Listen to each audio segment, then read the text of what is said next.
Using the GTN trainer again, we're now going to learn how to load approaches into the flight plan. So there's a procedures tab, which I don't like to use. Instead, I only go through my flight plan, check those messages. So let's put Charlottesville in, add another airport. We can say we want to add Richmond. And now we're going to select the airport at which we want to fly the approach into. So we're doing our cross country to Richmond in this case. And then we're going to load procedure.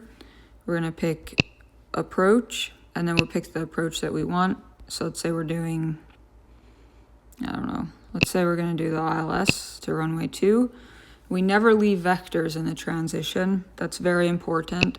So you need to look at your approach plate and pick a transition. So let's do KC here.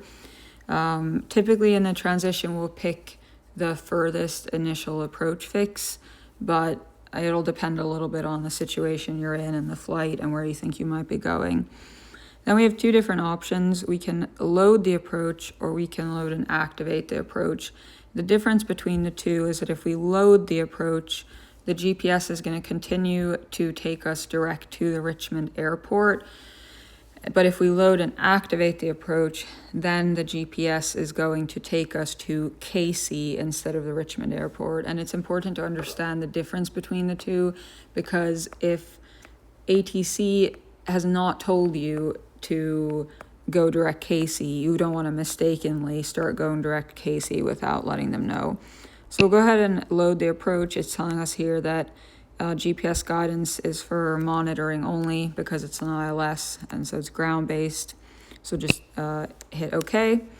And then when we come into our flight plan, we can see that Richmond is still magenta, which means that the GPS is still sequencing us direct to Richmond, and this approach is just sitting here waiting to be used. Now, we can always run through and double check that all of the waypoints, the order, and the altitudes are correct. So come down here and see KC. There's a hold associated with KC, and then we have the rest of our fixes here, including the missed approach point, and then the hold for the missed approach. A lot of times, especially if you're flying into bigger airports, ATC is not going to have you hold at an initial approach fix.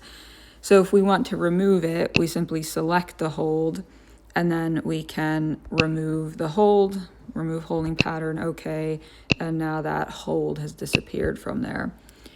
Now you might get in a situation where you've planned one approach, but then maybe for whatever reason, ATC changes it up on you, and now you need to fly a different approach. And we can easily do that by selecting the approach bar here, and then we're going to choose select approach, and then approach, and then we'll pick what we want. So let's say we decide to actually fly the RNAV 20 Zulu LPV. Once again, we never leave vectors in the transition, so we'll pick whatever is appropriate. So let's say epics here. Now what we're going to do is load the approach and activate it. So let's say that ATC cleared you direct to epics. Now you'll see the difference from before. Epics is now magenta, meaning that the GPS is sequencing us direct to epics and no longer direct to Richmond. Now I can, add more airports here if I wanted to, and if I needed to reselect the approach or reload the approach, I'm always going to do that through the black approach bar, select approach. And then I can even change the airport within here and do Petersburg. I could pick an approach, never leave vectors in final, or never leave vectors in the transition, and then I can activate that instead. So, and then once again, if you want to just delete everything out of there and start fresh, you can go into menu and then delete all of the waypoints.